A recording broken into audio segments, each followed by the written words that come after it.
This week, we got a big treat for y'all. We got the 4-time champion. I mean, shit, need I say more? Like, the man, what he had a triple dub with less than 10 points. Keep going. 4-time NBA All-Star. One more. Saginaw's greatest. I mean, we got my boy, 2-time USA Olympic medal winner. Like, keep going. The resume is crazy. We got Draymond Green in the building, y'all.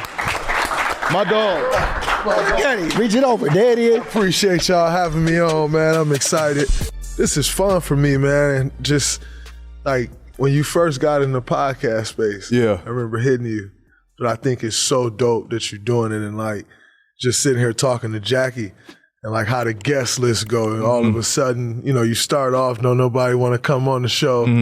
Then everybody see you break the ice. Right. Now everybody want to be on the show. I think it's dope, man. I've been enjoying the show, and I appreciate y'all having me on. Appreciate you. You jumped the gun. We got to shout your show out for giving us just the confidence to go and dive into this platform. I remember we did have the conversation when we played y'all. And, bro, I'm picking your brain a little bit like, man, you like it? How is it? Like, and you kept it 100 with me, so I appreciate you for that. Absolutely. But we appreciate you for just trailblazing this space for us and allowing me to just be comfortable to talk, freely.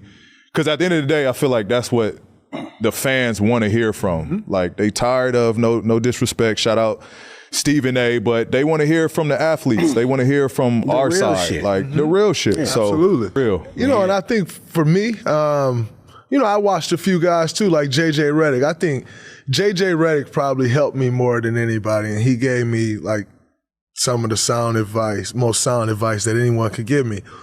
And I actually said it to you. And number one, I want to apologize to y'all guests for last week because I was supposed to be on last week.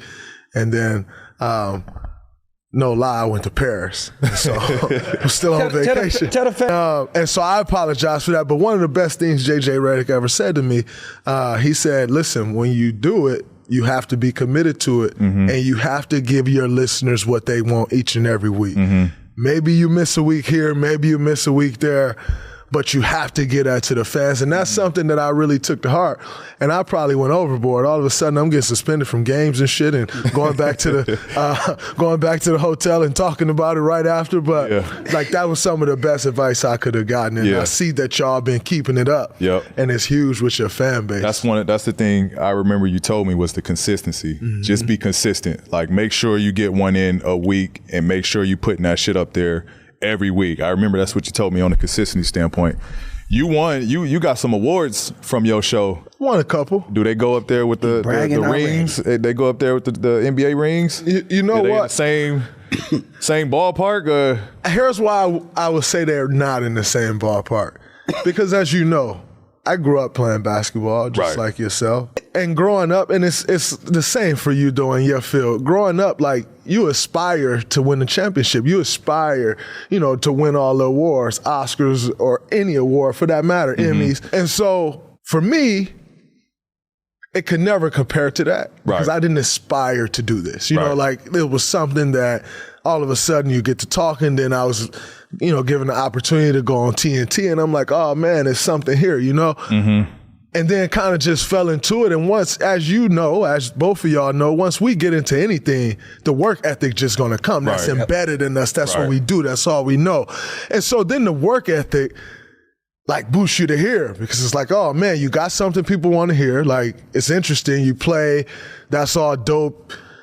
And you're pretty good at it. And then the work ethic just propels us to the top, And so I think for me, it just kind of happened that way. But, NBA championship is something that I've been working towards my entire life. Aspiring, watching the Bulls, watching the Lakers, watching the Spurs, me watching the Pistons win a championship.